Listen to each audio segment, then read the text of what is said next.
If this finds you, the shift is real. Those words are not a clever headline. They are an address to the part of you that knows before thinking, the quiet recognition that slips through the cracks of your day and says, I remember. If this phrase lands in you now, as a light at the edge of your awareness, as a surprise in your chest, as a pause between breaths, understand that what you are meeting is not a promise of instant fixes, but an invitation to remember a different axis of identity, not the body as prison, not the mind as master, but a deeper continuity that has always been present. We live inside what I call the density delusion, a cultural script that has taught us to take matter as primary. We point to our hands, our scars, our diagnoses, our accounts, and we say, this is who I am. That identification has utility. It keeps systems running, it helps us navigate grocery lists and mortgages, but it also hardens experience into resistance. The consequence is predictable: anxiety about the future, a sense of insufficiency now, and a persistent feeling that life is something to be managed rather than unfolded. This is not poetic doom, it's a description. You can test it right now by placing your attention on your hand. Notice how the mind begins to label: nail, lines, warmth, while another sense simply registers presence. The density delusion is that labeling sense taking over and declaring itself the whole story. Over the years of guiding people, studying certain strands of contemporary science with humility, and living through my own radical shifts, I found that recognition tends to unfurl along 7 accessible dimensions. I call them the 7 aligned souls. Each is a doorway, simple to notice, meaningful to practice. Together they form an architectural map of realignment: awareness, energy, body, time, resistance, coherence, home. I will name each, give you a one-line description, and offer a tiny cue you can try in the length of a breath. If one resonates, stay with it. If none do, that is information too. And if this finds you, the shift is real. You will feel something subtle move. Awareness soul, recognition of awareness as primary. Descriptor, the felt I that notices is not the object it observes. Micro-practice, look at your palm and say softly to the noticing part of you, I see. Energy soul, felt sense of vibration and continuity with a field.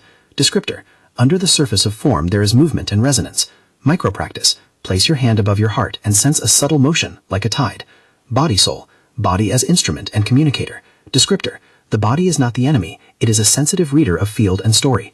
Micro-practice, attend to one sensation at your belly and let it speak without translating. Time soul, non-linear relation to past and future. Descriptor, potential is not trapped in sequence. Presence can access different contours of possibility. Micro-practice. Recall a memory and soften the edges. Notice how it rearranges in the present. Resistance soul, the dissolution of density and habitual gripping. Descriptor, resistance is the muscle that keeps patterns alive. Its softening allows flow. Micro-practice, breathe into a place you normally tighten and breathe out the need to hold.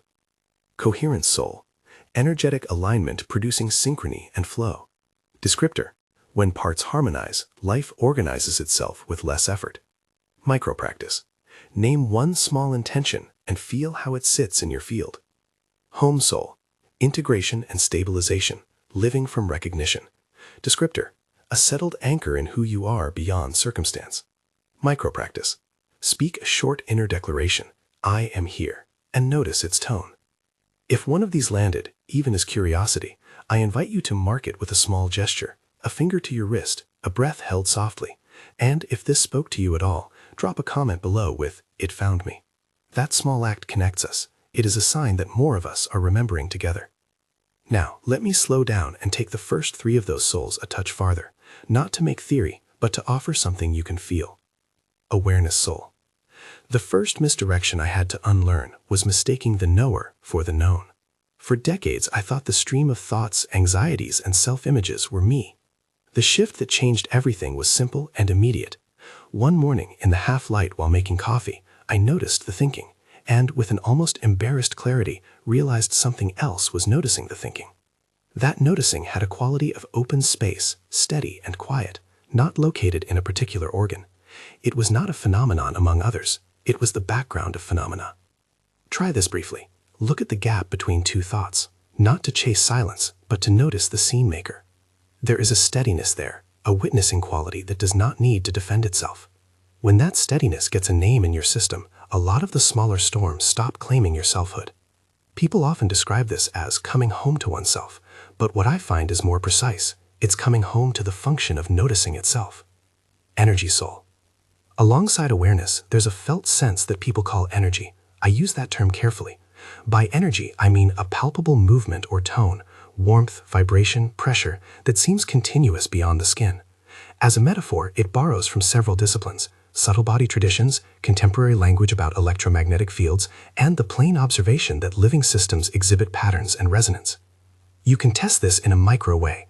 Hold your hand a few inches from your face and notice any tingling, coolness, or shift in attention where form and field meet. You might feel nothing at first. You might feel a faint magnetic-like quality. Both responses are honest. In my experience, the felt sense of energy becomes clearer when the mind softens and attention broadens. Many people, artists, musicians, children, live fluidly in this sense. They don't call it a revelation. They treat it as ordinary. Body-soul. The body is the instrument through which awareness and energy play. It is not merely a biological machine restricted to mechanical functions. It is a communicator, memory holder, and sensor. When we treat the body as a neutral object to be fixed or optimized, we miss its intelligence. The body responds to stories faster than the mind can edit them. Tension in the shoulders often maps to a long-enacted belief about scarcity. A recurring stomachache may be a faithful messenger of unprocessed grief. A short practice. Rest your palm on your belly and notice whatever is there, without translating it immediately into narrative. Name it: warm, hollow, tight. Then let the name soften. Listening to the body in this way becomes an early act of alliance rather than battle. These three, awareness, energy, body, form a triangle you can move through in minutes. Awareness stabilizes, energy opens, body informs. Together, they begin to loosen the density delusion's grip on identity. But knowing this intellectually is not the same as recognition. That is why I offer micro-practices. They are small experiments that let you feel the claim rather than argue for it. Before I go further, it helps to put some humility around how we talk about mechanism. Some contemporary researchers use words like epigenetics and invoke quantum images as metaphors to describe how information and environment can influence cellular expression, or how entanglement invites us to reconsider separateness. These are suggestive parallels, not proofs. When I say that a change in identity can influence physiology, I mean that people often report coherent shifts in their energy, mood, even in clinical readings, following deep, sustained recognition of self as more than form. This is anecdote and observation. It sits beside science, not above it. Around here is a good place to offer a brief but important story, my own, because stories are the grammar of human trust. They show, more eloquently than argument, what recognition can do in the field of life. It began with a diagnosis that the charts called complex ambiguous. The medical language was precise and unsentimental. The tests matched a pattern that, until recently, my identity would have collapsed around. I remember the day the specialist sat across from me, the fluorescent light reflecting off the paper on his desk. He spoke with a clinician's cadence, measured, pragmatic, certain in the limits of what the instruments could declare. After the last set of tests, he said, almost apologetically, "I've never seen a presentation exactly like this. The numbers don't line up with what you're reporting." What followed was not theatrics. It was an interior unwinding. Work that had been largely conceptual, my teaching and practice around identity, repeated for years, became lived in a visceral, unavoidable way. I began to stop centering the body as the totality of my being, and instead practice the simple recognitions I named earlier: resting in awareness, feeling into the field, listening to what the body was saying, without letting it judge me. This wasn't a quick trick. It was sustained reorientation. Within months, the clinical story changed in ways that surprised doctors. I do not present this as proof for anyone else. I offer it as testimony. In my experience, a shift in identity preceded changes in clinical measures. When my specialist looked at the follow-up tests, he said, in that same even tone, now edged with genuine confusion, "I can't account for these numbers with what I know." He did not ask me to explain. He didn't dismiss it either. He sat with the anomaly, as anyone trained in evidence sometimes must. That doctor's bewilderment is not for me the end of a story.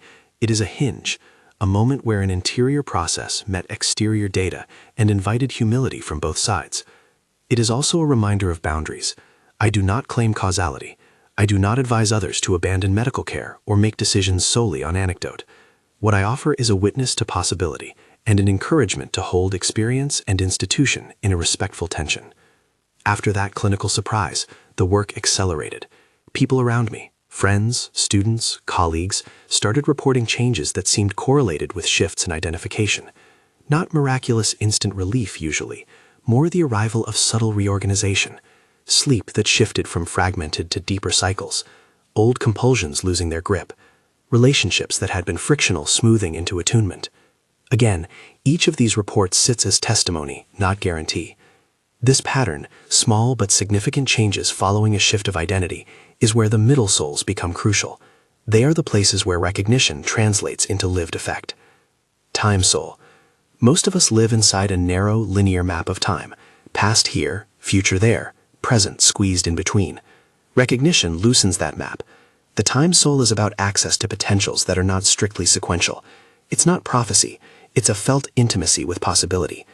When the present relaxes its clutch on the narrative of failure or lack, future options open not as distant projects but as nearer resonances. A micro-practice. Bring to mind a small intention you have for the next week. Don't analyze feasibility. Instead, feel its tone in your chest. Notice whether the body tightens around can't, or whether a subtle looseness appears. Many people report that when they carry intention from a place of recognition rather than fear, the tempo of manifestation changes. I say many report because, again, this is pattern observation, not hard law. Resistance soul. Resistance is the gravity created by old identifications. It is the habitual contraction that says, not yet, or you are wrong, or this won't work. The resistance soul invites us to notice where we are gripping and to experiment with small releases. When resistance softens, the field rearranges in small but meaningful ways. Try this. Breathe into a part of your body that resists. Let your breath acknowledge the tightness rather than trying to fix it. This surrender is not defeat, it is a calibration. It is often the first place real change begins, because resistance is the engine of density. Coherent soul. When awareness, energy, body, time, and resistance find mutual alignment, coherence appears. Coherence is not a mystical stamp, it is a practical phenomenon. Your decisions simplify, your attention clarifies, systems begin to support rather than fight you. The coherence I speak of is felt as ease, not the absence of work, but the presence of organic momentum. A small test. State a clear intention and watch how your attention organizes. Are small alignments appearing? An email that clarifies, a conversation that opens. These are signals, not guarantees, that coherence is in play. Home soul. Finally, the home soul is the integration of the work, living from the place of recognition. It is less a destination than a steadying practice. In my experience, people who live from home are not immune to life's cruelties. They simply carry a different center from which they respond. A simple anchor. Make the inner declaration now, quietly, inside. I am not only what happens to me. Notice how the phrase lands. Let it be small. Let it be enough for now. Up until this point, I have been pointing and offering small laboratory tasks you can try privately. The shift I talk about is not dramatic fireworks for most. It is the cumulative effect of small recognitions held over time. Yet there are moments where inner work and outer measures intersect in ways that make both the practitioner and the observer step back. I want to return to that intersection, to the moment just after the first follow-up tests. The numbers had adjusted in a direction that did not match the original diagnosis. My doctor, who had spent years in hospitals and clinics where protocols rule the day, looked at the new results, folded his hands, and said with the sort of professional candor only clinicians afford, "I don't know what to make of this." His confusion was not a cue for triumphalism. It was a doorway, and the doorway led into the territory of conversation about mechanisms, how identity might influence biology, that needs to be handled with both curiosity and restraint. Some researchers in fields like epigenetics point to ways the environment, including behavior and stress, can influence gene expression. Some popular interpretations of quantum physics suggest models that undermine strict separations between observer and observed. These threads are suggestive for people exploring non-dual recognition, but none of them on their own settle the question. They are hints in a larger puzzle. I cite them as possible correlates, not as definitive proof. When I tried to describe what I felt during that period, words collide. There was a quietening of the narrative mind, a softening of the habitual clutch on future outcomes, and a palpable shift in how my body processed sensation. Simple tasks that used to require enormous energy began to feel lighter. Small, practical things aligned with less friction. It felt as if the system, cellular, psychic, informational, was listening to a different instruction set. Here is where I will invite you into a brief recognition practice. It is short, intentionally gentle, and designed to give you a first-hand sense of the difference between reading about recognition and feeling it. We will begin with a simple observation, expand into a felt field, and then anchor with the micro-declaration that has accompanied many of the accounts I've witnessed. I am not this body, I am the presence that animates it. Before you try, a caution. You may feel nothing dramatic.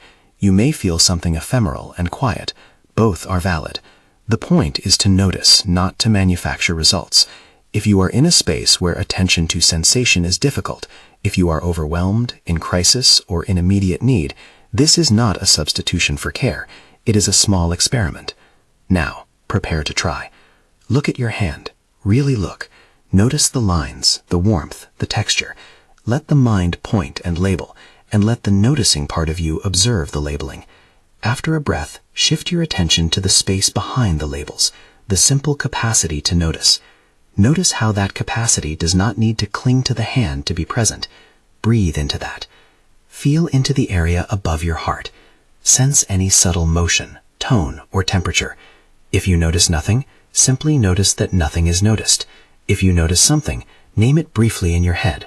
Warm, soft, vibrant. Let the name be descriptive, not interpretive. Now widen your sense slightly beyond the skin.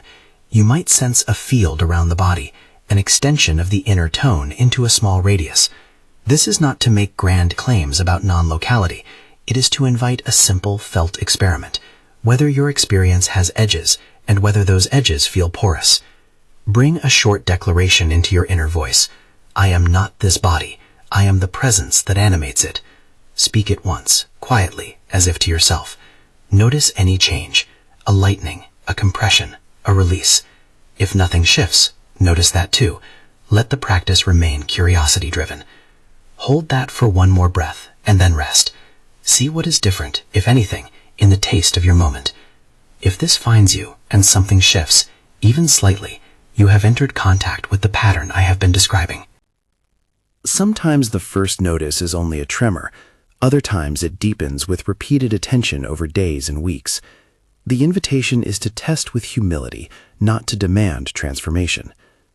When I first tried practices like this, the changes emerged gradually, increments that accumulated into renewed patterns of well-being and presence.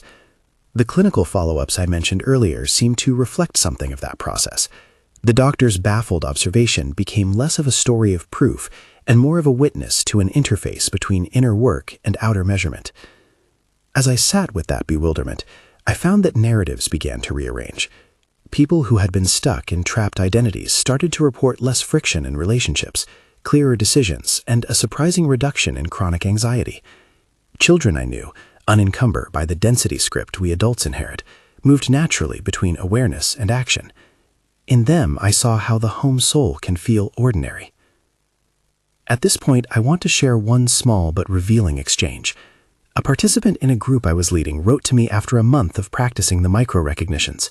She said, "I didn't expect anything to change, but I started waking up less sore. I felt calmer when my boss asked for changes. My partner says I'm easier to be with." She did not receive a dramatic cure. She received shifts in pattern. That kind of feedback repeated across different people is what convinces me that there is something practical here worth attending to. Still, for those who value mechanism, and I include myself, the question lingers: how might shifts in identity manifest in systems we can measure? Some plausible language is that identity affects signaling. Understood metaphorically, the way you habitually occupy your field sends different instructions to cells, to habitual neural pathways, and even to social systems around you. Epigenetic research suggests that gene expression is sensitive to the environment, to stress hormones, to nurturing signals. Popular interpretations of quantum thought remind us that the observer matters in how phenomena present themselves. Taken together with generous humility, These threads offer a conceptual scaffold. Changing how you occupy yourself is changing the pattern of interaction between organism and milieu. Let me be clear, this is not a claim of unilateral causality. It is not magic. It is an articulation of a hypothesis grounded in observation, curiosity, and the growing edges of interdisciplinary thought. The safest posture is experimental. Try the practices, notice what changes in your life, and carry what works with discernment. It was inside that experimental posture, after weeks of small recognitions and incremental shifts, that more dramatic surprises occurred for me and a few others close to me. I'll tell one of those stories next, a story that includes a clinician's honest puzzlement and a small community's careful witnessing. The scene is simple: a follow-up appointment, a set of tests, and a quiet, unadorned moment of not knowing. When the doctor looked at the updated results, the room folded into a strange silence. He said to me, in that same professionally measured voice, "I can't reconcile these results with the earlier diagnosis." And his voice carried something more than clinical observation. It carried the human edge of curiosity. This is where I leave you for now, with attention open, with a small practice in your pocket, and with a story ready to continue. There is more to say about the remaining souls, resistance, coherence, and the full integration into home, and more to explore about practical consequences, about social examples of those who live in lighter identification, and about how to anchor the recognition into everyday life. But before we move forward, hold the felt sense you found in the practice. Notice any questions that arose, any skepticism, any soft yes. If this finds you, the shift is real. The rest of the map waits, and the next part will bring the testimony further into conversation with mechanism, offer deeper cues for daily integration, and show how living from these aligned souls changes how time, relationship, and possibility organize around you. When the doctor folded his hands and admitted he could not reconcile the numbers, something shifted in me that was quieter than triumph and larger than explanation. It was a practical humility, an opening to a question that could be held without immediate resolution. That openness became a field in which the remaining aligned souls, resistance, coherence, and home, could move from idea into lived practice. Resistance soul. Resistance is the place we usually meet ourselves in battle. It is the implicit no that lives beneath our plans, the habitual tightening that keeps patterns in place because they are known. For years, I thought resistance was something to overcome by sheer will. What I learned is different, and to me, kinder. Resistance is a protector that misreads danger. It tightens because it thinks doing so keeps you safe. The work of the resistant soul is to translate that protection rather than wage war against it. A simple way this shows up is in conversations. When someone proposes a change, your system may tighten before you think. That tightening is the resistant soul doing its job. It is not enemy intelligence, it's old wiring. If you try to argue it into submission, you often deepen the pattern. Instead, treat the contraction like a messenger. Name it, acknowledge it, and breathe into it. Say inside, "I see you. Thank you for protecting me." And then let curiosity ask, what would it take for you to relax here? Often nothing dramatic occurs. Sometimes a surprising softness arrives. Over time, small releases add up. People I guide report less reactive reflexes, fewer nighttime ruminations, and an increased ability to choose rather than react. Micro-practice for resistant soul. Find a gesture of opposition in your body, a clenched jaw, tight throat, folded arms. Offer one breath that welcomes the contraction, as if it were a child.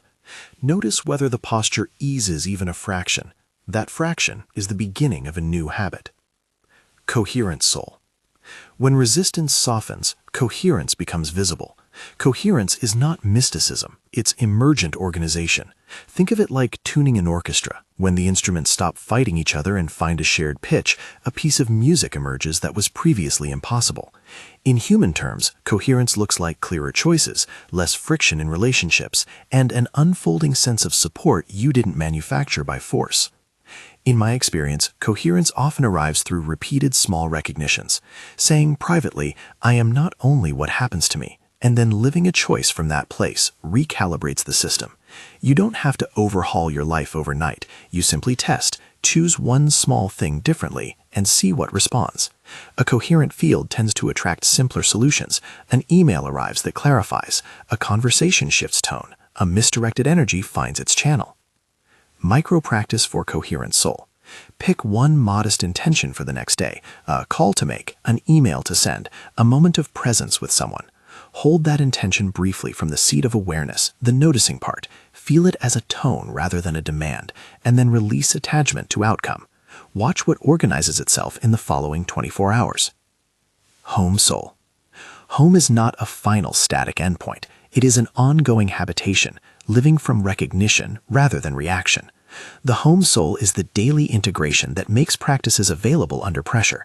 People living from home still feel fear, grief, and fatigue. They simply carry a steadier axis that allows more choice in response.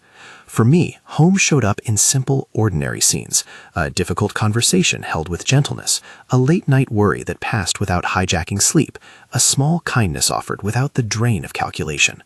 Home is an orientation that makes the other 6 souls functional in everyday life. Micro-practice for home soul.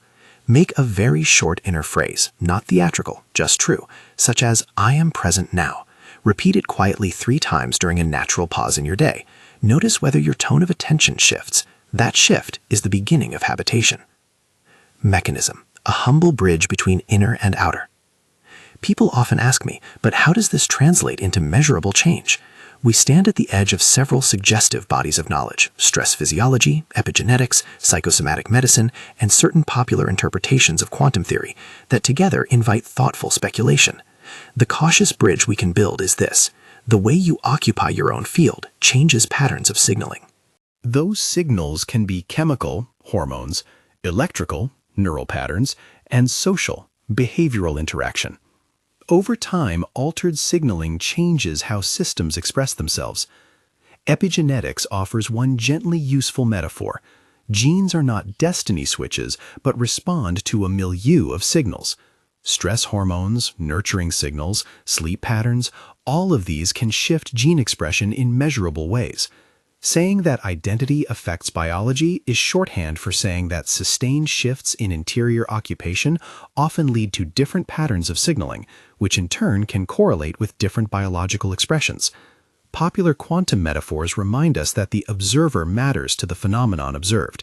In everyday language, where you place your attention and how you inhabit that attention changes outcomes in subtle, non-magical ways. I emphasize this to keep us humble. These are plausible pathways, not settled proofs. My testimony sits alongside them as anecdotal evidence. In my case, and in those I accompany, a sustained reorientation toward awareness, energy, and coherent living preceded shifts that clinicians later noted. The imbalance of evidence is real. So is the value of curiosity. Treat the idea as experimentally true until proven otherwise for you. Try the practices, notice, and weigh the results. A second testimony: community, witnessing, and an active field. After my follow-up visit, the clinical anomaly rippled outward. A few students in a cohort I led reported small but persistent changes in health markers, mood, sleep, and relational ease. One person who had suffered chronic migraines for years described a decline in frequency. Another found their digestive irregularities less intense under stress. These were not miracle recoveries. They were pattern shifts. Each person I spoke with was careful to say that medical treatment continued as appropriate. What struck me was the way shared practice created a field, a small community holding similar recognitions that seemed to support incremental change. Witnessing one another's micro-movements created an ecology of practice rather than isolated experiments. The doctor's comment, "I can't reconcile these results," became a turning point in conversation rather than a verdict. It invited interdisciplinary humility, clinicians listening, people practicing self-recognition, and scientists exploring tentative correlations. This is the posture I want to encourage, a willingness to hold different kinds of evidence without collapsing any into dogma.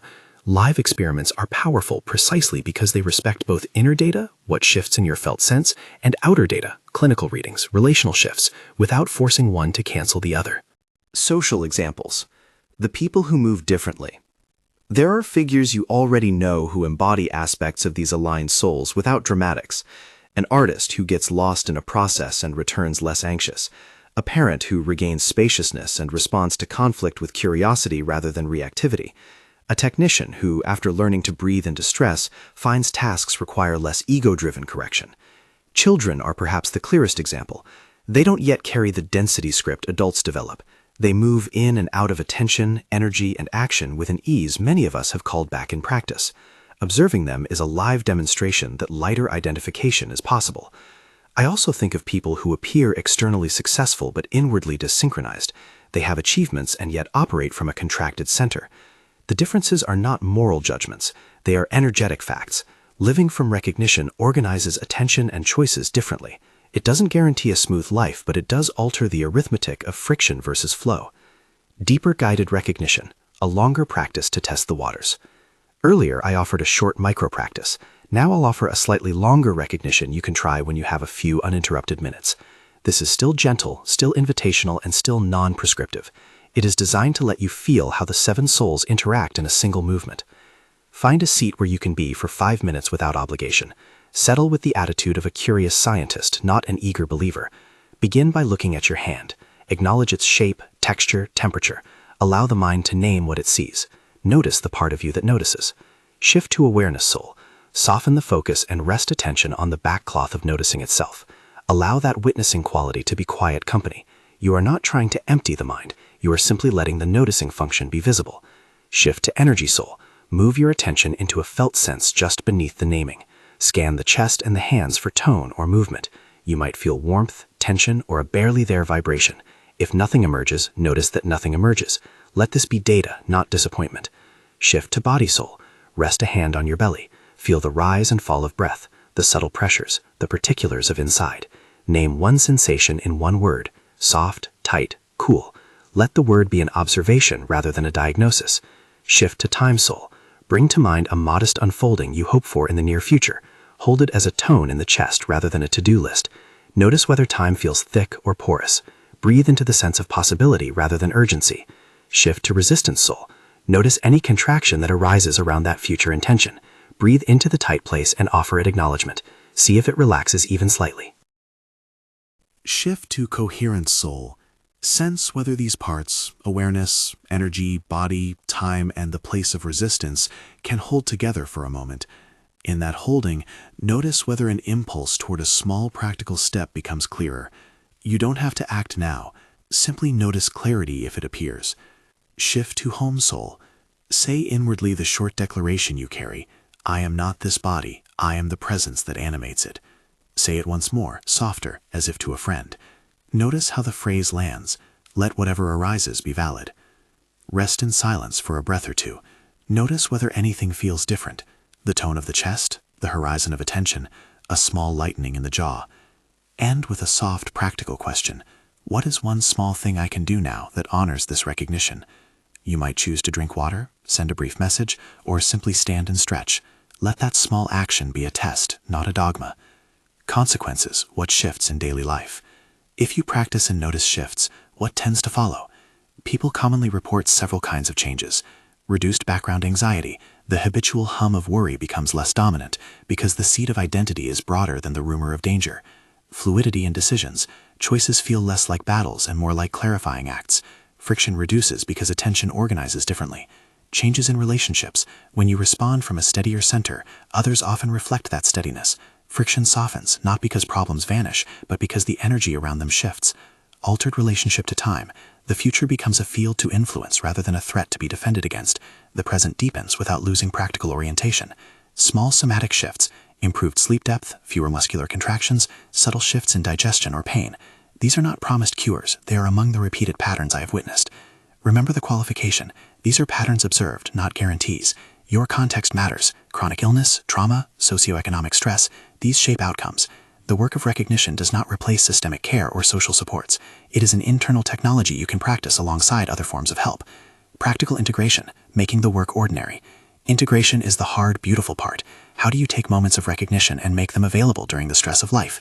Here are several low-friction ways people I know cultivate integration. Microchecks. 3 times a day, pause for 10 seconds and notice where attention rests. Name one sensation and one thought. This builds the noticing skill without requiring long sits. Ritualize transitions. Use simple gestures to mark change. A hand on the heart before an email, a breath before a meeting. Rituals prime coherence. Practice conversational presence. Rather than plan your response while someone is speaking, notice the feeling of listening. This small recalibration often improves relational flow. Keep a curiosity log. When something unexpected shifts in your life, jot it down. Over weeks, patterns become visible and encourage practice. These are not prescriptive rules.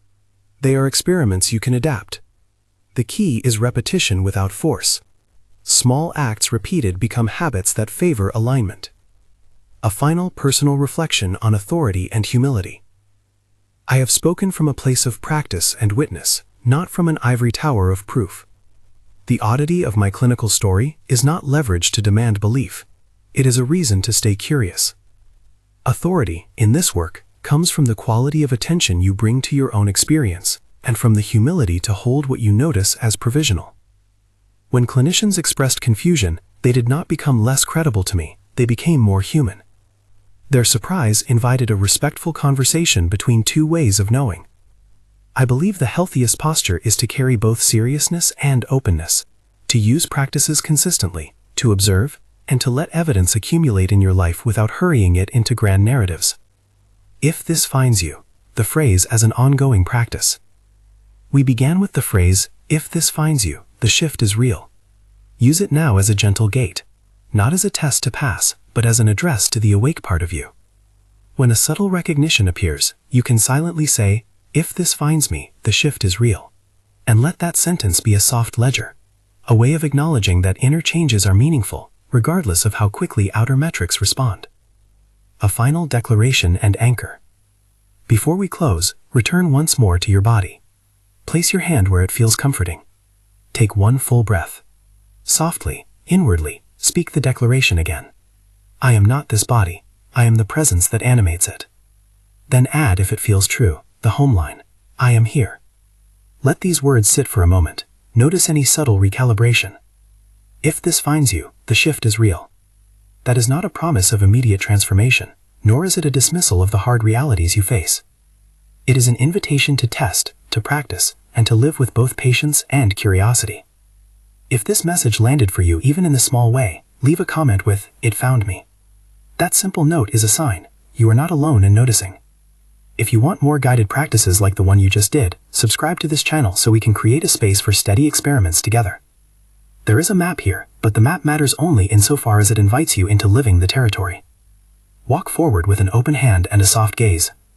Let the 7 souls be a scaffolding, not a prison. Move through awareness, feel energy, listen to body, loosen resistance, practice time as possibility, cultivate coherence, and come home, step by step.